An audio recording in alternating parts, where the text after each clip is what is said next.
11 महीने के बाद इस सदन में दोबारा आने का मौका मिला महोदया, और इस बीच कई घटनाएं घटित हुई। मैं उसकी डिटेल में नहीं जाना चाहता, लेकिन राष्ट्रपति जी के अभिभाषण में जो बिंदु आए हैं उसके बारे में जरूर आपके सामने कुछ बात कहना चाहता हूं। महोदया, जिक्र किया गया कि भारत दुनिया का सबसे बड़ा लोकतंत्र है और बहुत अच्छे ढंग से चुनाव संपन्न हुआ,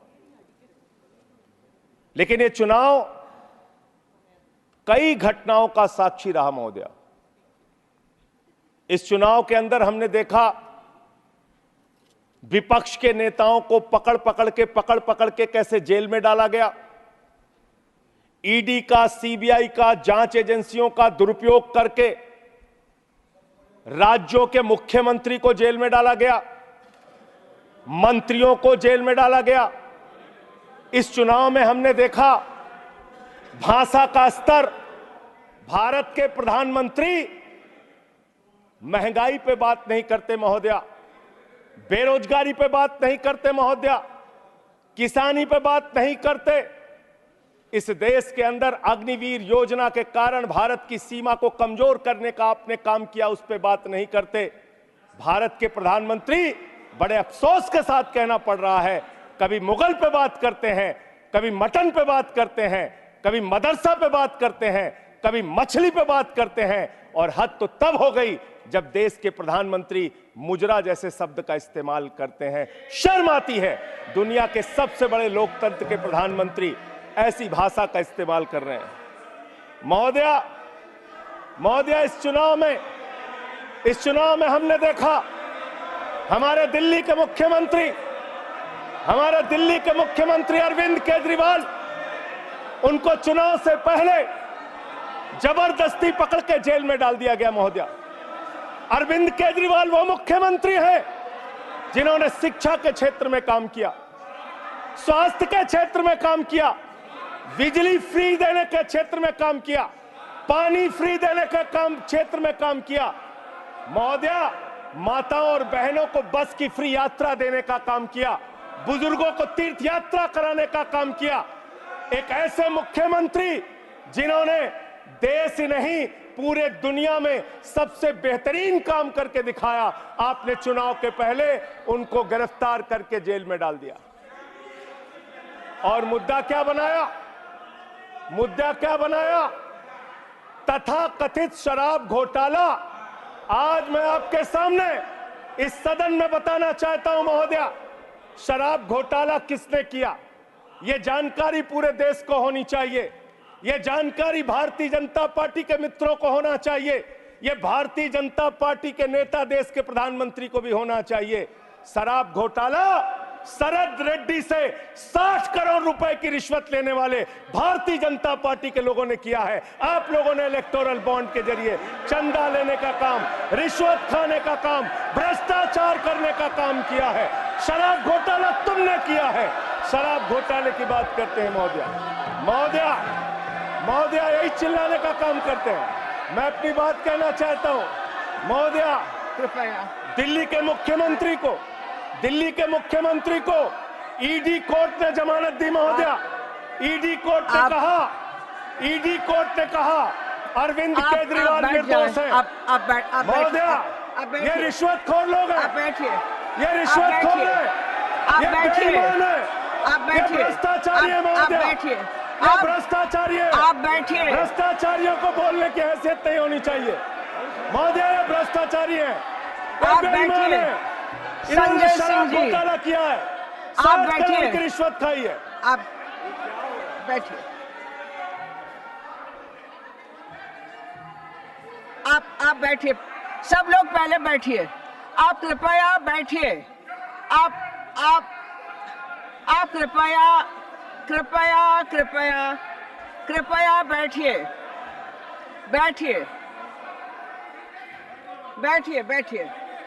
आप बैठिए, कृपया बैठिए। आप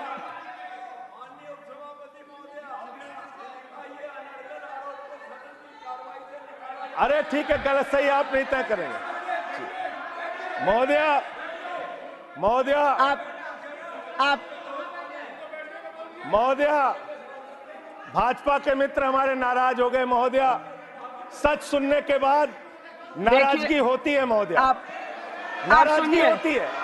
सुनिए सच सुनने सुनिए के बाद सुनिए नाराजगी होती है। सुनिए मेरी इन लोगों से सहानुभूति है, सुनिए, आप सुनिए मैं सुनिए सहानुभूति रखता हूं इन लोगों से। सुनिए, कृपया सुनिए। रिश्वतखोर लोग हैं सर महोदया, आप ये बेईमान लोग हैं, ये बेईमान है, ये भ्रष्टाचारी है महोदया, ये रिश्वतखोर है, ये डाकू गब्बर सिंह है, ये डाकू गब्बर सिंह है महोदया, महोदया डाकू गब्बर सिंह। आप अभी बैठिए, आप लोग बैठिए, आप लोग बैठिए, आप पहले बैठिए, पहले बैठिए। ना ना, मैं नहीं सुनूंगी, आप बैठिए, आप बैठिए, आप बैठिए पहले, आप पहले बैठिए, आप बैठिए, मैं कहूं तब आप प्लीज प्लीज, मैं कृपया कृपया कृपया कृपया शांति बनाए। दो एक सेकंड, हमारी भी बात सुनी जाए।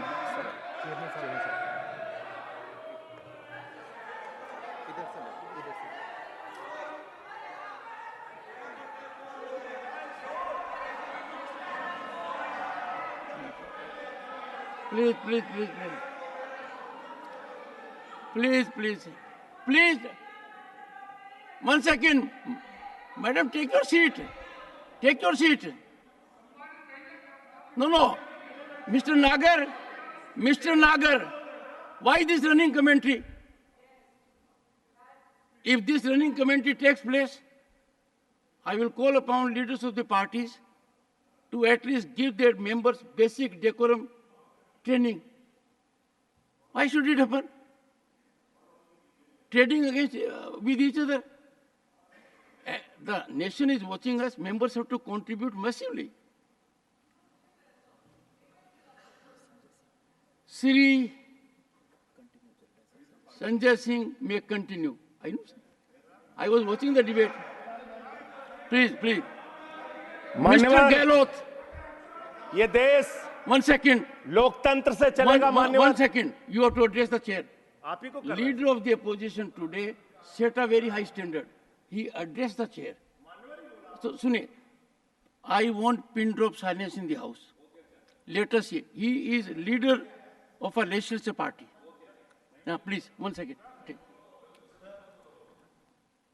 कुछ आपत्तिजनक चर्चा माननीय सदस्य ने की है, कृपया उस पर गौर करें और उसको प्रोसीडिंग से हटाने की कृपा करें।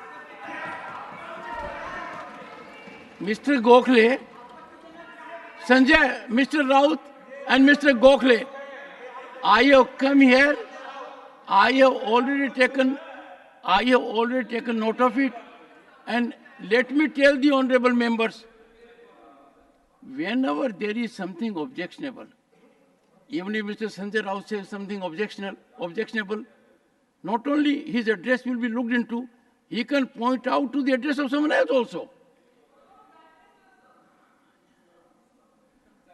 संजय सिंह जी, मान्यवर संजय सिंह जी, धन्यवाद मान्यवर। एक आपको मंत्र देता हूं, जी मान्यवर। और गुरु मंत्र तो इसलिए नहीं दे सकता क्योंकि आपके तो पहले गुरु हैं। हाँ, मेरे गुरु रघु ठाकुर जी हैं, मेरे गुरु जी रघु ठाकुर हैं। तो आप मेरे राजनीतिक गुरु रघु ठाकुर हैं, इन लोगों को नहीं पता होगा, मैं बता रहा हूँ। रघु ठाकुर जी का मेरा क्या संबंध है, ये रघु ठाकुर जी से पूछिए। इनको नहीं मालूम होगा, सुनिए, इसलिए इनको बता। मेरे को एड्रेस करना। और एक गुरु मंत्र यह है कि आप जो शालीनता से बोलोगे और जो रिकॉर्ड होगा वो इतिहास का हिस्सा ही नहीं, 140 करोड़ जनता को भी पता लगेगा। धन्यवाद मान्यवर। उसके अलावा कोई व्यवधान होगा तो ये एनर्जी यहीं खत्म हो जाएगी। धन्यवाद मान्यवर। आप ऊर्जावान हैं मान्यवर, और अच्छे वक्ता हैं, बोलिए। मान्यवर, लीडर ऑफ द हाउस ने आपके सामने कहा है, मेरे स्पीच में मैं आपसे खुद अनुरोध कर रहा हूं मान्यवर, लीडर ऑफ द हाउस की बात को मानते हुए, कोई भी बात तथ्यों के परे हो तो निश्चित रूप से उसको कार्यवाही से आप हटा दीजिएगा। ये मैं अनुरोध कर रहा हूं गुड। आपसे। मान्यवर, राष्ट्रपति जी के अभिभाषण में अमृतकाल की चर्चा की गई।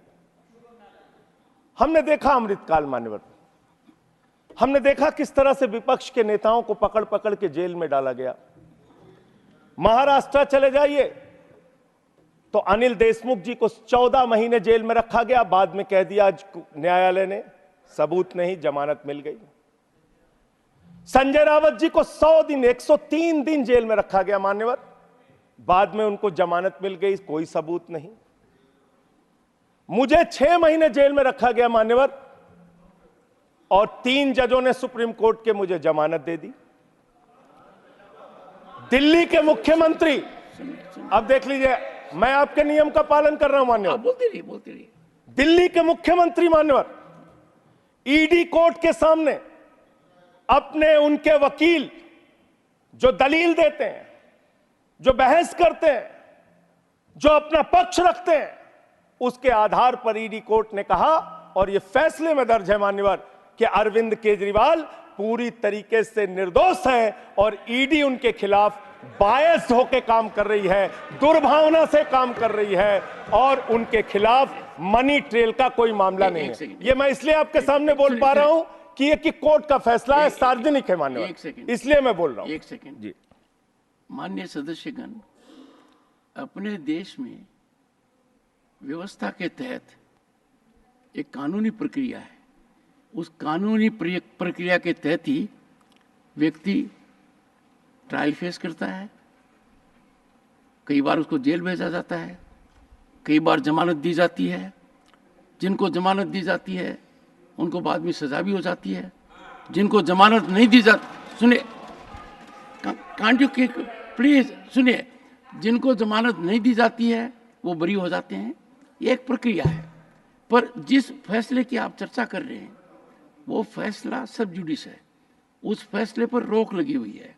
वो फैसला ऊपर की अदालत के अंदर निर्धारित होना है। तो उस परिस्थिति में आप उस फैसले को सही मानकर न्यायालय के ऊपर टिप्पणी कर रहे हैं। देश के एक न्यायालय ने अपना विवेक लगाकर उस फैसले को स्थगित कर दिया है। Therefore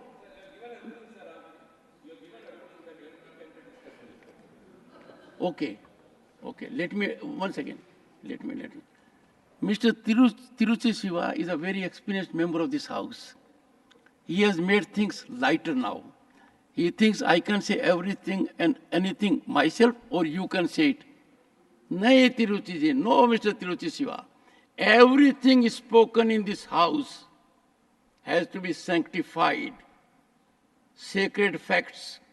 This house cannot be, I said, a ground for free fall of information.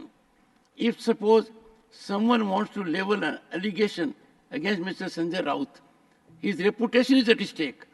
He has earned reputation in public life. I cannot allow that member unless he satisfies me it is sanctified.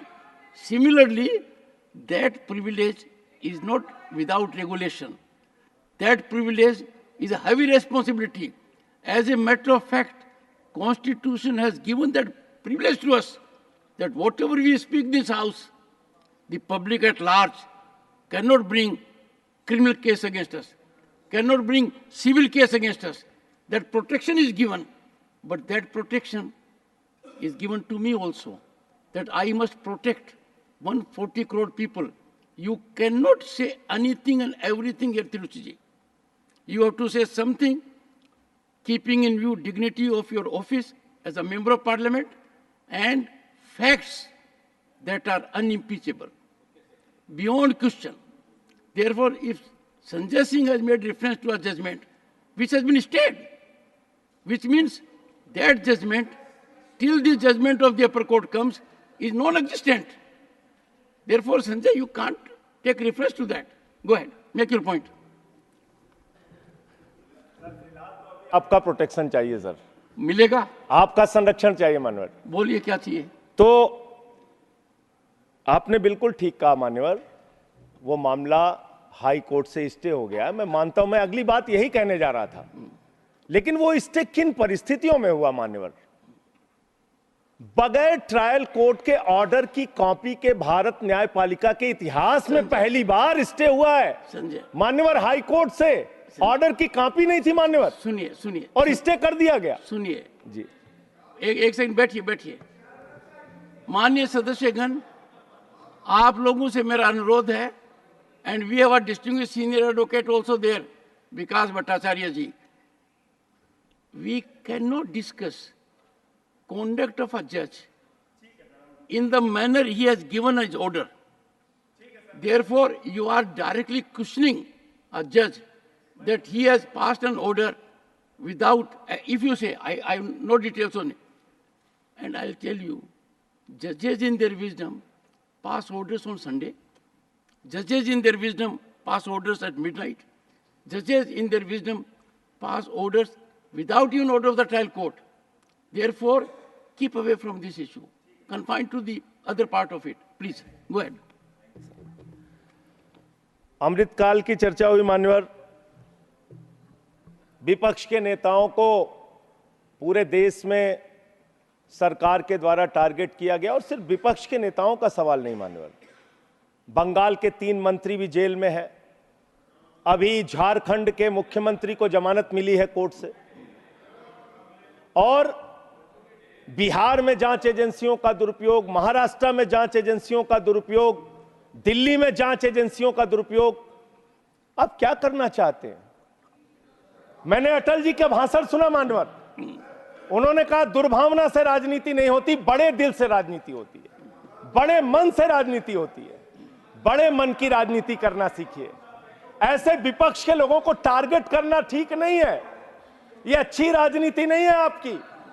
आपने दिल्ली के स्वास्थ्य मंत्री को jail में डाल दिया, उस आदमी का 36 किलो वजन कम हो गया जेल में मान्यवर, 36 किलो।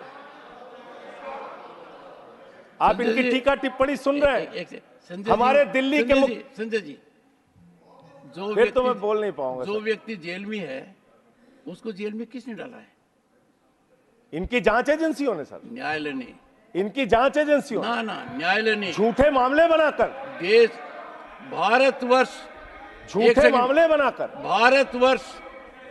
भारतवर्ष दुनिया के अंदर वो देश है जिसकी न्यायपालिका सुदृढ़ है। Sit down. मैं अपनी बात करूं सर, पहले I'll give extra time. Problem में साकेत गोखले इज 3 बार बैठाया जाएगा तो कैसे बोल पाऊंगा सर?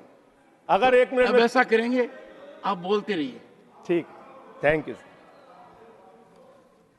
मान्यवर, मैं सिर्फ इतना कहना चाहता हूं, दुर्भावना की राजनीति बंद कीजिए। अगर आपको भारत के लोकतंत्र को मजबूत बनाना है, भारत के संविधान को मजबूत बनाना है, तो सत्ता पक्ष का भी महत्व है, प्रतिपक्ष का भी महत्व है। प्रतिपक्ष को खत्म करके, विपक्ष को खत्म करके, नेताओं को जेल में डालकर आपको कोई लाभ होने वाला नहीं है। और पता नहीं कौन आपको सलाह देता है, किस गलतफहमी में आप लोग रहते हैं। मैं आपके लिए भी कह रहा हूं और इधर जो बैठे हैं उनके लिए भी कह रहा हूं, जब जो पार्टी सत्ता में रहेगी, अगर विपक्ष के लोगों को जेल में डालेगी, उस पार्टी का सत्यानाश होगा। अपने नेताओं को बता देना, अपने नेताओं को बता देना, आप इस गलतफहमी में मत रहना। और आप जेल की राजनीति कर रहे हैं। इस चुनाव ने आपको एक परिणाम दिया है, सोचने के लिए, विचार करने के लिए। इसमें स्पष्ट बहुमत का भी जिक्र है मान्यवर। स्पष्ट बहुमत कहां है? 400 पार। आपने नारा दिया 400 पार, 400 पार, 400 पार। Not a good habit. 400 पार का नारा आपने दिया, आपकी 240 सीट आई। स्पष्ट बहुमत कहां है? आपके दावे से 160 सीट कम आई मान्यवर, और 303 सीट पिछली बार थी, उससे 63 सीट कम आई मान्यवर। और 272 का बहुमत होता है, उससे 32 सीट कम आई मान्यवर। आपको सोचना होगा, विचार करना होगा, अपनी कमियों की समीक्षा करनी होगी। और आपकी कमियां क्या है? आपकी कमियां आपका अहंकार है। जब व्यक्ति अहंकार में होता है तो उसको कुछ दिखाई नहीं पड़ता। मान्यवर रावण भी अहंकार में था। उसने लगा प्रभु श्री राम वनों में रहने वाले, जंगलों में रहने वाले, वो मेरा क्या बिगाड़ पाएंगे। लेकिन भालुओं की, बानरों की सेना बनाकर लंका को आग लगाने का काम प्रभु श्री राम ने किया, रावण का नाश करने का काम प्रभु श्री राम ने किया। उस अहंकार का भी नाश होगा। और आप पता नहीं क्यों रिजल्ट को समझ नहीं पा रहे। आप लोग सबको गालियां देने लगते हैं। लोकतंत्र में अच्छी चीज नहीं मान्यवर। कभी मुसलमानों को गाली दो, कभी सिखों को गाली दो, कभी ईसाइयों को गाली दो, कभी जाटों को गाली दो, कभी मराठों को गाली दो, कभी दलितों को गाली दो, कभी पिछड़ों को गाली दो। आप सिर्फ गाली देते रहते हैं। मान्यवर ये गाली देना बंद कीजिए मान्यवर। अब अयोध्या वालों को गाली दे रहे मान्यवर, अयोध्या वालों को गाली दे रहे हैं, गाली दे रहे हैं अयोध्या वालों को मान्यवर। अयोध्या की हालत बताता हूं मान्यवर। अयोध्या में सुनो, अयोध्या के विकास के लिए इन्होंने कितना पैसा खर्चा किया मैं बता रहा हूं मान्यवर। अब रोकिए ना प्लीज सर। नहीं सुनिए प्लीज सर, मेरा बार बार आप रोकेंगे तो मैं बोल नहीं पाऊंगा। आपने जाटों का भी नाम ले दिया, मेरा लिहाज भी नहीं किया। अरे आप कोई गाली नहीं दी गई। नहीं, कोई गाली दी नहीं गई है। इतना असत्य बोल रहे हो। नहीं, मेरा नहीं लिया। एक समाज को ऐसे नहीं करना चाहिए। You are a senior, you are a second term and party के नेता हैं। जैसे आपने आकलन कर दिया नतीजों का, तो कहेंगे कि भाई आप अपने नतीजों को भी देखिए। नहीं, लोकसभा चुनाव में आपके भी नतीजे आए हैं, आए नहीं आए। चलिए, उनका मौका लगेगा, बोलेंगे। और लोकतंत्र में अच्छी चीज है। हमारे रिजल्ट गड़बड़ाएंगे, हम समीक्षा करेंगे। आपका गड़बड़ा है, आप समीक्षा कीजिए। आप तो कुछ मानने को तैयार नहीं। अयोध्या के इंफ्रास्ट्रक्चर डेवलपमेंट में हमारे मित्र जब यहां बोल रहे थे, अभी कल जब इनका भाषण मैंने सुना तो कह रहे थे इंफ्रास्ट्रक्चर डेवलपमेंट में भारत नंबर 1 है। मैं बताता हूं इंफ्रास्ट्रक्चर डेवलपमेंट। इन्होंने मान्यवर अयोध्या के विकास में बहुत पैसा खर्चा किया, होना चाहिए। प्रभु श्री राम की नगरी को विकास करने में एयरपोर्ट पे 1450 करोड़ रुपए, रेलवे स्टेशन पे 724 करोड़ रुपए, अयोध्या रिंग रोड पे 4793 करोड़ रुपए, 14 कोसी परिक्रमा पे 1140 करोड़ रुपए, पंचकोसी परिक्रमा पे 773 करोड़ रुपए, रामपथ पर 787 करोड़ रुपए, टाउनशिप पर 2180 करोड़ रुपए, पुराने मंदिरों के जीर्णोद्धार पे 170 करोड़ रुपए, मेडिकल कॉलेज में 245 करोड़ रुपए। मान्यवर ये पैसा गया कहां? पहली ही बरसात में प्रभु श्री राम के गर्भगृह में पानी गिरने लगा। पूरी अयोध्या की सड़कें टूटी हुई हैं। मुख्य पुजारी ने ये बात कही मान्यवर, मुख्य पुजारी ने ये बात कही, मंदिर के मुख्य पुजारी ने कही। ये भ्रष्टाचार की भेंट चढ़ा दिया मान्यवर इन्होंने पैसे को। भ्रष्टाचार की भेंट चढ़ा दिया मान्यवर। Nothing will go on record.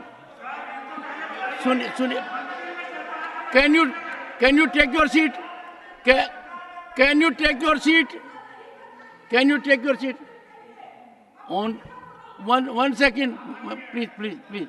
Take your seat. Honorable member, perhaps. Neeraj, please. Honorable members, please. I will urge leaders of the parties to keep their members under control. Honorable member, you have made a reflection which is wrong.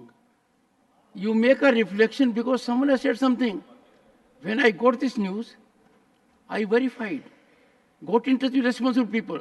If you have real documentary evidence, when you are speaking as a member of parliament, you cannot give a speech as you give outside.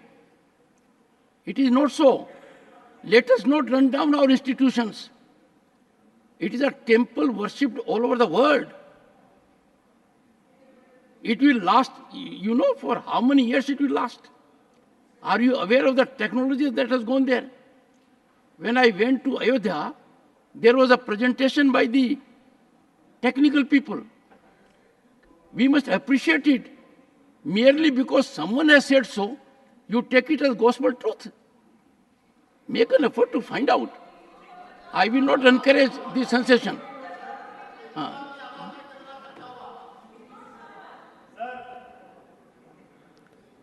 इस अमृत काल के दौरान तमाम घटनाएं देश में घटित हुई।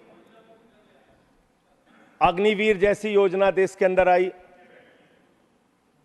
4 साल की नौकरी, 17 साल में एक जवान सेना में भर्ती होगा, 21 साल में रिटायर हो जाएगा। मैं ऐसा मानता हूं मान्यवर, इस योजना के बारे में सरकार को पुनर्विचार करना चाहिए। नौजवानों में इसको लेकर प्रतिरोध है, गुस्सा है, और कहीं ना कहीं ये भारत की सेना को भी कमजोर करने की कार्रवाई है मान्यवर। अगर आप कारगिल के युद्ध को देखें और उसके पहले भी जो सेना के अधिकारियों से आप बात करेंगे, 5 साल तक जब कोई फील्ड में काम कर लेता है जवान, उसके बाद युद्ध के स्थिति में उसको इस्तेमाल किया जाता है, उसको आगे किया जाता है। इसलिए मान्यवर, यह अग्निवीर योजना कहीं ना कहीं भारत माता की सुरक्षा के साथ समझौता करने की कोशिश है। उस पर भी पुनर्विचार आपको करना चाहिए, इसको वापस लेना चाहिए। दूसरी बात, आपने बात की कि आप 5वीं सबसे बड़ी अर्थव्यवस्था बन गए दुनिया में। बहुत अच्छी बात है, मैं आपको शुभकामनाएं देता हूं। भारत को दुनिया की पहली नंबर की अर्थव्यवस्था बनाइए, हम सब खुश होंगे। लेकिन इसके साथ साथ प्रति व्यक्ति आय के मामले में आप कहां खड़े हैं? प्रति व्यक्ति आय के मामले में आप 141वें नंबर पर खड़े हैं, 141वें नंबर पर। 5वीं बड़ी अर्थव्यवस्था किसके लिए मान्यवर?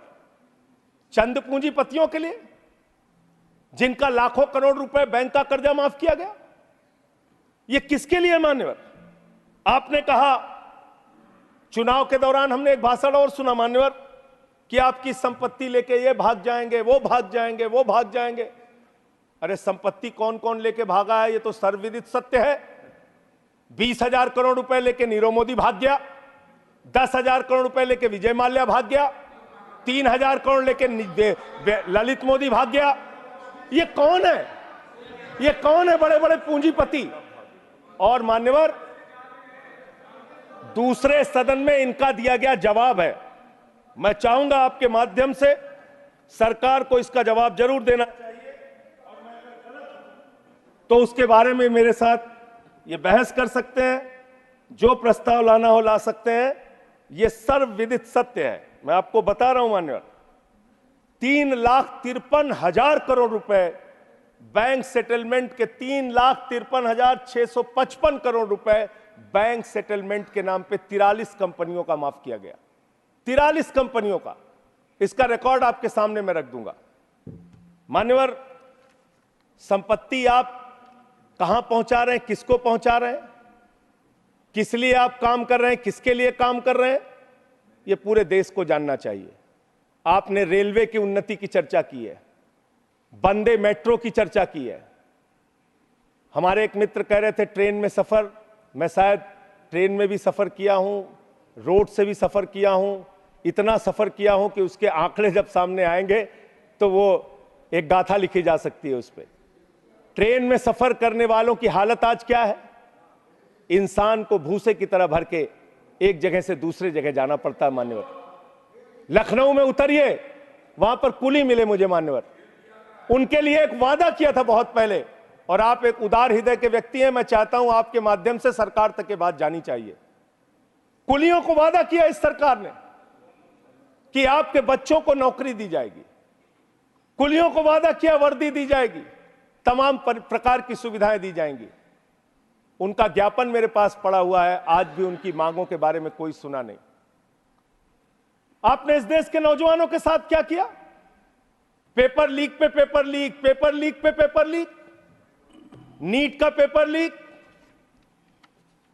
उत्तर प्रदेश में दरोगा की भर्ती का पेपर लीक, गुजरात में पेपर लीक, राजस्थान में पेपर लीक, बिहार में पेपर लीक, 2 साल में 70 पेपर लीक हुए मान्यवर, 70 पेपर लीक। इस देश के नौजवानों के साथ आपने खिलवाड़ करने का काम किया। 2 करोड़ छात्रों और नौजवानों की जिंदगी बर्बाद हुई पेपर लीक के कारण। कौन जिम्मेदार है उसके लिए? कैसे कार्रवाई होगी? आप कमेटियां बनाते हैं। एनटीए जो एग्जाम करा रहा है, मैं ये मांग करता हूं आपके माध्यम से, उस एनटीए के अधिकारियों की जांच होनी चाहिए और उन लोगों की जांच कराकर जो लोग भी इसमें शामिल हैं उनको गिरफ्तार करके जेल में डालिए और एनटीए को भंग कीजिए मान्यवर, क्योंकि बार बार जब एनटीए एग्जाम करा रहा है पेपर लीक हो रहा है। यह बड़ा सवाल है, इसके बारे में आपको सोचना चाहिए। दूसरी बात मान्यवर, आपने कहा राज्यों के विकास से ही देश का विकास होता है। यह बात सुनकर मेरी आंखों में आंसू आ गया। इतनी बढ़िया बात, इतना उदार हृदय आपका, वाह वाह वाह वाह वाह वाह। राज्यों के विकास से देश का विकास होता है। पिछले 9 साल में मान्यवर 324 करोड़ रुपए से ज्यादा दिल्ली को नहीं दिया इन्होंने, 324 करोड़ से ज्यादा नहीं दिया, क्योंकि यहां पर आम आदमी पार्टी की सरकार है। यहां पर शिक्षा मंत्री को जेल में डालना है, स्वास्थ्य मंत्री को जेल में डालना है, मुख्यमंत्री को जेल में डालना है, यहां विकास के लिए हमारा सहयोग नहीं करना। तीर्थ यात्रा योजना रोक लगाओ, होम डिलीवरी योजना रोक लगाओ, मोहल्ला क्लिनिक योजना रोक लगाओ, आप सिर्फ बिजली फ्री योजना रोक लगाओ, पानी फ्री योजना रोक लगाओ। आपका काम सिर्फ रोक लगाने के लिए है। अब क्या राज्यों का विकास कर रहे हैं मान्यवर? 8,000 करोड़ रुपए रूरल डेवलपमेंट फंड का और बाकी शिक्षा स्वास्थ्य के फंड का, केंद्र सरकार के हिस्से का, पंजाब का, इन्होंने 8,000 करोड़ रुपए रोक के रखा है। यह राज्यों का विकास आप कर रहे हैं, यह राज्यों के साथ आपका वर्ताव है, यह आपका संघीय ढांचे में यकीन है। और सबसे महत्वपूर्ण बात मान्यवर, जो यहां पे कई वक्ताओं ने पहले भी कही, आप किस भावना से काम कर रहे हैं, किस भावना से आप काम कर रहे हैं? इस देश में दलितों के लिए, पिछड़ों के लिए, आदिवासियों के लिए, अल्पसंख्यकों के लिए, उनके अधिकारों की रक्षा के लिए भारत के संविधान में बहुत बड़ी ताकत उनको दी गई है। लेकिन जब वो जातीय जनगणना की मांग करते हैं, आप उनकी मांग सुनते नहीं। जब वो विश्वविद्यालयों में आरक्षण की बात करते हैं, उसमें 1-1, 2-2 पोस्ट निकाल के आप आरक्षण की व्यवस्था वहां पे खत्म करते हैं। जब वो अपने साथ होने वाले भेदभाव की चर्चा करते हैं, आप उस पर भी रोक लगाते हैं। मान्यवर, अमृतकाल के अंदर यह सवाल तो आपसे बनता है, यह पूछना तो आपसे बनता है कि जब प्रभु श्री राम के मंदिर का शिलान्यास हुआ तो तत्कालीन राष्ट्रपति वहां पर क्यों नहीं थे? जब उस प्रभु श्री राम के मंदिर का उद्घाटन हुआ तो मौजूदा राष्ट्रपति वहां पर क्यों नहीं थी? यह सवाल तो आपसे बनता है मान्यवर, यह सवाल तो इनसे पूछना बनता है कि अखिलेश यादव जी 5 साल मुख्यमंत्री रहे उत्तर प्रदेश के, जब घर खाली हुआ तो गंगा जल से धुला जाता है। और मुझे शर्म आती है, आजादी के 75 साल के बाद मान्यवर कन्नौज में एक मंदिर में दर्शन करने चले गए अपनी पत्नी के साथ, उस मंदिर को गंगा जल से बीजेपी के लोगों ने धुलने का काम किया। ये आपका रवैया है पिछड़ों के प्रति, दलितों के प्रति? मान्यवर, मैं समय अपने साथियों का कम कर लूंगा, मैं अपनी बात कहना चाहता हूं। मान्यवर, ये रवैया ठीक नहीं है, इतना भेदभाव, इतनी दुर्भावना ठीक नहीं है। इस देश के दलितों को, पिछड़ों को, आदिवासियों को, अल्पसंख्यकों को अपना मानिए। इस चुनाव ने एक संदेश आपको यह भी दिया है कि हम कोई पाकिस्तान नहीं है, हम अफगानिस्तान भी नहीं है, हम हिंदुस्तान हैं और हम मिलकर रहना चाहते हैं। पूरी धर्मनिरपेक्षता को मजबूत करके मिलकर रहना चाहते हैं। संविधान को अपने आगे रखकर मजबूती से उसके साथ चलना चाहते हैं। मानवर, ये देश हिंदुओं का भी है, मुसलमानों का भी है, सिखों का भी है, ईसाइयों का भी है, बौद्धों का भी है, जैनियों का भी है। ये देश सबका है मान्यवर। इस भावना से आप देश को आगे लेके चलिए, पूरा देश आपके साथ खड़ा होगा। इतनी नफरत, इतनी दुर्भावना आपके मन में क्यों है? क्यों आप सबको अपने से दूर करने की कोशिश करते रहते हैं? इस पार्टी को भारतीय जनता पार्टी ही रहने दीजिए। इस पार्टी को मान्यवर भारतीय झगड़ा पार्टी मत बनाइए। मैं इन लोगों से कहना चाहता हूं, झगड़े लड़ाई से कुछ देश को मिलने वाला नहीं है। झगड़े लड़ाई से देश की उन्नति होने वाली नहीं है। आपको 240 सीटें मिली हैं, आप गठबंधन की सरकार चला रहे हैं, आप चलाइए, लेकिन इसके साथ साथ विपक्ष की भी अपनी भूमिका है, उस भूमिका को ध्यान में रखिए। विपक्ष को भी अपने साथ लेकर चलिए। इतना अगर आप टारगेट करके एक एक पार्टी को खत्म करने की कोशिश करेंगे, तो जो दूसरों को खत्म करने की कोशिश करता है वो अपने आप ईश्वर उनको सही रास्ते पे पहुंचाने का काम करता है। और रावण का अहंकार नहीं चला मान्यवर, तो किसी और का अहंकार क्या चलेगा। और हिंदू धर्म कितना विराट धर्म है, कितना विशाल धर्म है। हिंदू धर्म तो वसुदेव कुटुंबकम की बात करता है, कहता है पूरा विश्व हमारा परिवार है। हिंदू धर्म कहता है मान्यवर, कोई भी पूजा हम लोग खत्म करते हैं, कहते हैं धर्म की जय हो, अधर्म का नाश हो, प्राणियों में सद्भावना हो, विश्व का कल्याण हो। लेकिन अफसोस है कि भारतीय जनता पार्टी की मानसिकता है प्राणियों में दुर्भावना हो, प्राणियों में बंटवारा हो, प्राणियों को आपस में बांटा जाए। इनके लिए बहुत अच्छी लाइन है, वो मैं कहना चाहता हूं। बहुत ही अच्छी लाइन आप लोगों के लिए लिख कर लाया था कि किस तरह से आप लोग मुद्दों से ध्यान हटाना चाहते हैं। सभी का ध्यान बांटा जा रहा है, सभी का ध्यान बांटा जा रहा है, यह हिंदुस्तान बांटा जा रहा है। सभी का ध्यान बांटा जा रहा है, यह हिंदुस्तान बांटा जा रहा है। हमें ये मंदिर और मस्जिद दिखाकर हमारा ध्यान बांटा जा रहा है, हमारा ध्यान बांटा जा रहा है। ध्यान बांटने की कोशिश मत कीजिए, मुद्दों पर बात कीजिए। बेरोजगारी बड़ा मुद्दा है, महंगाई बड़ा मुद्दा है, अशिक्षा बड़ा मुद्दा है, अग्निवीर बड़ा मुद्दा है, देश को कैसे तरक्की, भ्रष्टाचार बड़ा मुद्दा है। हमारे किसी साथी ने कहा, मैं आपका स्वागत करता हूं, कितनी अच्छी बात आपने कही, भ्रष्टाचार बहुत बड़ा मुद्दा है। लेकिन यह कैसा भ्रष्टाचार है? भारत के प्रधानमंत्री कहते हैं यह मोदी की गारंटी है, एक एक भ्रष्टाचारी को जेल में भेजूंगा, इस बात की गारंटी है। मुझे खुशी हुई, प्रसन्नता हुई प्रधानमंत्री के इस बात को सुन के। लेकिन जब मैं देखता हूं महाराष्ट्र में 70,000 करोड़ का घोटाला करने वाला बीजेपी के साथ, छगन भुजबल बीजेपी के साथ, नाम नारायण, ठीक है नाम नहीं लेता हूं, नाम नहीं ले रहा हूं सर। देखिए डिलीटेड। मैं दूसरा बस खत्म कर रहा हूं। सुनिए जो सर एक सेकंड, भ्रष्टाचार के खिलाफ सर एक सेकंड। इस सरकार ने ईमानदारी का संकल्प लिया है। Ramesh, first you are speaking while sitting on your seat. I am sure you are very senior man. You know it. And secondly, why are you intervening? I expect from a learned man like you a different kind of conduct which can be exemplified by others. Please help तो me. Sir प्रधानमंत्री जी का Sanjay ji, these are deleted. ठीक है। आपका जो फैसला है मान्य है सर। मान्यवर प्रधानमंत्री जी ने कहा किसी भी भ्रष्टाचारी को नहीं छोड़ूंगा, इस बात की गारंटी है।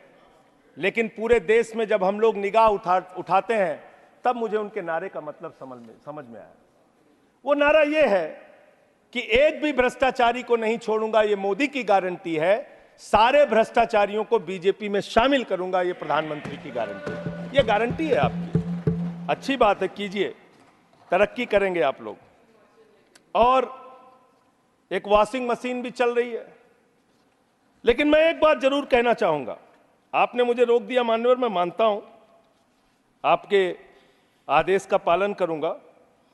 लेकिन सब जगह चंदा दो धंधा लो स्कीम मत चलाइए। इलेक्टोरल बॉन्ड में आपका पर्दाफाश हो चुका है। 3,02,000 करोड़ रुपए के ठेके अलग अलग कंपनियों को दिए गए, जिनसे इलेक्टोरल बॉन्ड के नाम पे पैसा लिया गया। इसकी जांच होनी चाहिए, इसकी जांच होनी चाहिए मान्यवर। और मैं अयोध्या का जिक्र करने लगा, आप सब लोग नाराज हो गए। मेरे मन में भी नाराजगी है, गुस्सा है। मैंने चिताया था आपको, एप्लीकेशन भी दी थी, कोतवाली तहरीर दी थी। प्रभु श्री राम के मंदिर के स्थल पर ऐसे काम नहीं होने चाहिए। सड़कों पे गड्ढे बनेंगे तो सवाल उठेंगे और वो सवाल आपसे पूछे जाएंगे। मान्यवर, प्रभु श्री राम है, आपने उनके लिए गाना बना दिया, जो राम को लाए हैं हम उनको लाएंगे। बताइए आप, यहां पर बैठा हुआ कोई व्यक्ति क्या इस हैसियत में है कि वो राम को ला सकता है? नहीं, भगवान श्री राम हम सबको लेके आए हैं। भगवान इंसान को लेके आता है, कोई इंसान भगवान को नहीं ला सकता। और प्रभु श्री राम के लिए हमारे एक बहुत पुराने कवि हैं यमुना प्रसाद उपाध्याय जी, उन्होंने लाइन लिखी थी कि तुम्हारी पोल पट्टी खोलने लग जाए तो क्या हो, तुम्हारी पोल पट्टी खोलने लग जाए तो क्या हो, अगर मंदिर की मूरत बोलने लग जाए तो क्या हो, बताओ ब्रह्म बेला में जहां तुम पाप धोते हो वही सरयू का पानी खौलने लग जाए तो क्या हो। आज सरयू का पानी उबाल मार रहा है। अयोध्या में जो हालात हैं वो आपको देखना चाहिए, और अयोध्या के परिणाम से आप नाराज हुए, नाराज होना बनता है, लेकिन उसके कारण आपने सोचे। राम पथ गमन मार्ग, अयोध्या हारे आप, प्रतापगढ़ हारे, सुल्तानपुर हारे, कौशाम्बी हारे, सीतापुर हारे, रामपुर हारे, श्रावस्ती हारे, प्रयागराज हारे, चित्रकूट हारे, जहां जहां से प्रभु श्री राम गुजरे थे वो सारी सीटें आप लोग हार गए। नासिक हारे, रामटेक हारे, तो इसकी समीक्षा कीजिए। वर्धा हारे, तो इसलिए इसकी समीक्षा कीजिए, क्यों हो रहा है ऐसा आपके साथ। भगवान के नाम पर आप श्रद्धा रखिए और उस श्रद्धा को, उसका विस्तार कीजिए, हमें कोई आपत्ति नहीं है। देखिए आपके साथ ये इनका प्यार खत्म ही नहीं हो रहा है। मान्यवर, मैं सिर्फ इनसे इतना कहना चाहता हूं, आप जो दिल्ली के साथ कर रहे हैं, जो हमारे मुख्यमंत्री के साथ कर रहे हैं, अंतिम बात उनके बारे में कह के अपनी बात को खत्म करूंगा। इससे आपका कोई राजनीतिक फायदा नहीं होगा। मेरी बात को इस सदन में बोल रहा हूं, इसको याद रखिएगा। इससे आपका कोई राजनीतिक लाभ होने वाला नहीं है। और आप 1925 की संस्थाएं, 100 साल हो गया, 100 साल पुरानी संस्थाएं, वहां से निकले हैं आप लोग। 100 साल हो गया, लेकिन दिमाग अभी भी बच्चों का, अभी बच्चों की तरह खेल रहे हैं। अरे मैं राजनीति में आया डॉक्टर लोहिया को पढ़ के, लोकनायक जयप्रकाश नारायण को पढ़ के, राष्ट्रपिता महात्मा गांधी को पढ़ के, शहीद आजम भगत सिंह को पढ़ के। आप सोचते हैं कि आप अरविंद केजरीवाल को जेल में डाल के, सिसोदिया को जेल में डाल के, सत्येंद्र जैन को जेल में डाल के, संजय सिंह को जेल में डाल के हमारी पार्टी को खत्म कर देंगे? ये होने वाला नहीं है, ये कतई होने वाला नहीं है, याद रखना। इस शरीर के 100 टुकड़े भी कर देंगे आप, तो आपके सामने झुकने वाले नहीं हैं, आपसे लड़ेंगे और जीतेंगे। आप डालिए, उत्पीड़न कीजिए, जितना करना चाहते हैं आप कीजिए उत्पीड़न। 6 महीने जेल में रखा आपने सोचा आपके सामने नतमस्तक हो जाएंगे? इस मां भारती ने बहुत सारे बेटे ऐसे पैदा किए हैं जो आपके सामने कभी सर नहीं झुकाएंगे, आपसे लड़ने के लिए तैयार रहेंगे, याद रखिएगा। मान्यवर, आपने मुझे राष्ट्रपति जी के भाषण पर अपनी बात कहने का मौका दिया। 11 महीने के बाद बोल रहा था, बहुत सारे मुद्दे मैंने आपके सामने रखे जिससे सरकार को चेताने का प्रयास किया। कितना चेतेंगे, कितना जागेंगे, ये तो मुझे नहीं मालूम, लेकिन एक ही बात कह के अपनी बात को खत्म करूंगा कि अभी सवेरा है। अगर आप सही रास्ते पे आ जाएंगे तो अच्छा है। अहंकार के रास्ते पे विनाश ही मिलेगा, आपको विकास नहीं मिलेगा, देश को आप आगे लेके नहीं जा पाएंगे। अहंकार छोड़ दीजिए, ये सबसे बड़ी बीमारी आप लोगों को लग गई है। सबका मजाक उड़ाना, सबको गालीबाजी करना, ये सब छोड़ दीजिए। इससे आपका कोई फायदा होने वाला नहीं है, इससे कोई फायदा नहीं होने वाला है। हम आ भी भरते हैं, हम आ भी भरते हैं मान्यवर, हम आ भी भरते हैं तो हो जाते हैं बदनाम, और वो कत्ल भी करते हैं तो चर्चा नहीं होता। बहुत बहुत धन्यवाद।